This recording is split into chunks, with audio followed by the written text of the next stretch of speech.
નમસ્કાર દર્શક મિત્રો, આપ જોઈ રહ્યા છો અરવલ્લી ન્યૂઝ। મહત્વના સમાચાર મળી રહ્યા છે અરવલ્લીથી। ધનસુરા હાઈવે પર પડેલા કપચીના જોખમથી અકસ્માતની ભીતિથી વાહન ચાલકો પરેશાન થઈ રહ્યા છે। અરવલ્લી જિલ્લાના મોડાસા ધનસુરા રોડ પર ગંભીર પરિસ્થિતિ સર્જાઈ છે। મળતી માહિતી મુજબ ધનસુરા હાઈવે પર ખોડિયાર મંદિર બાજુમાં કોઈ કપચી ભરેલા વાહનમાંથી ભારે માત્રામાં કપચી રોડ પર વેરાઈ ગઈ છે। આ કપચીના કારણે રસ્તા પર સ્લીપ થવાની કે અકસ્માત થવાનો ખતરો વધ્યો છે અને ખાસ કરીને પૂરપાટ ઝડપે આવતા વાહનો માટે આ સ્થિતિ ખૂબ જ જોખમી બની ગઈ છે।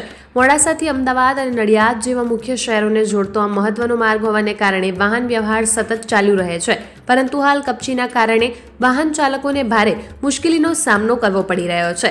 સ્થાનિક વાહન ચાલકોમાં અકસ્માતની ભીતિ સ્પષ્ટપણે જોવા મળી રહી છે અને તેઓએ તાત્કાલિક હાઈવે પરથી આ કપચી દૂર કરવાની માંગ ઉઠાવી છે। જો સમયસર પગલાં નહીં લેવાય તો કોઈ મોટો અકસ્માત સર્જાય તેવી પૂરી શક્યતા નકારી શકાય નહીં। હવે જોવાનું એ રહેશે કે હાઈવે પર પડેલા કપચીને જોખમી સ્થિતિને દૂર કરવા શું પગલાં લેવાય છે। વૈભવ રાઠોડ, અરવલ્લી ન્યૂઝ, મોડાસા।